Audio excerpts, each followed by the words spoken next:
It's lunchtime at the Little Souls Early Intervention Centre on Queensland's Gold Coast. Well, for our family, it's been nearly life-changing. It's like night and day. Yeah, crazy. absolutely night and day. Lovely! Riley and his twin brother Jonesy are at Little Souls 2 days a week. Their parents, Savannah and Benson, have been sending their sons to the centre since the start of this year.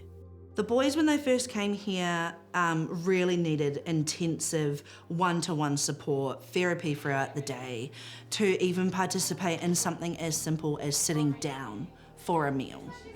But after 19 years of operations, the future of Little Souls is in doubt.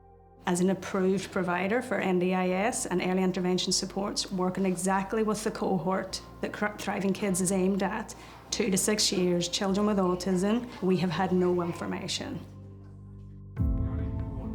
Children with mild to moderate developmental delay or autism need a robust system of supports to help them thrive. A program for Thriving Kids.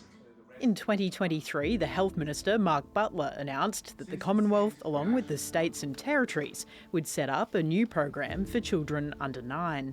To improve the experience of participants and restore the original intent of the scheme.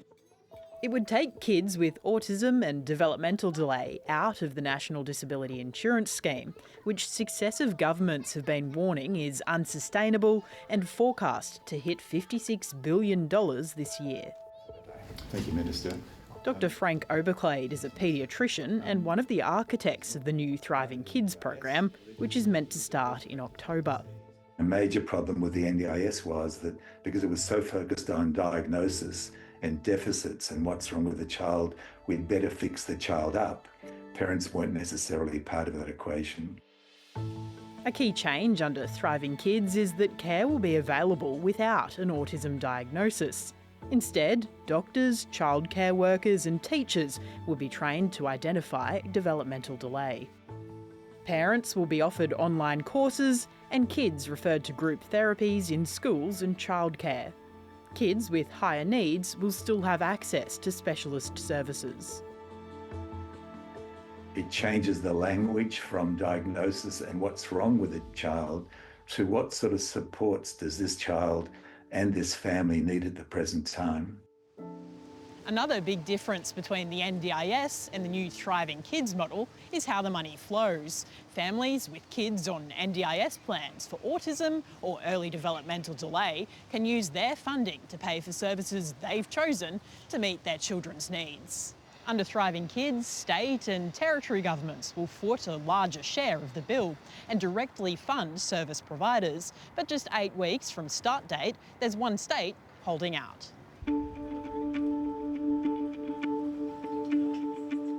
I hope you've seen today that we can work together on issues where we have commonality.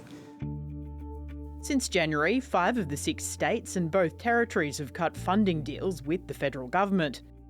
But despite accepting additional federal funding for hospitals, Queensland's Crisafulli government still hasn't signed. It also didn't allocate any additional money in the June state budget. I would suggest that the hesitancy in Queensland not signing is they understand the magnitude of what needs to occur and they want to ensure that they get it right. We've been talking about this now for 2 or 3 years. This is the right direction for families with young children. We should build on that for the broader community. And I think it's time government's just got on with the job of doing it. Last week, Queensland's Disability Services Minister, Amanda Cam, fronted a state estimates hearing. The consultation with states has been, very little, if at all any, in regards to the Thriving Kids policy. We're continuing dialogue, we're continuing the important work, but we do not apologise for standing up for people with a disability and their families. The Minister declined 7:30's request for an interview. What's this, Benny?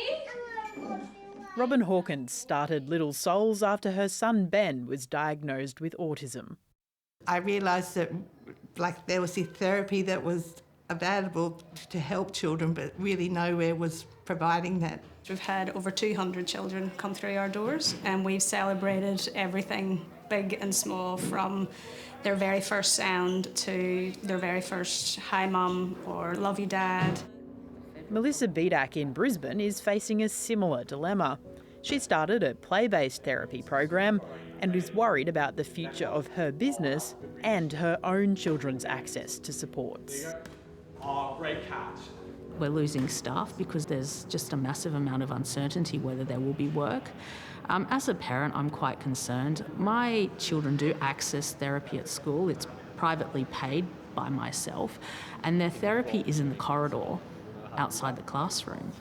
And so if there's no space for that therapist to take my child to do their speech lesson into another space, how are you going to fit the needs of each child? Keep going. Almost there. Oh, super job. Well done. For the families, the big worry is that without a deal, the services they've come to rely on will start to disappear. Red, green, you've got the others. It really scares me that if we've just started to find therapy and we're really only engaging in it at a minimum rate at the moment, is that going to get less? That could affect their whole life.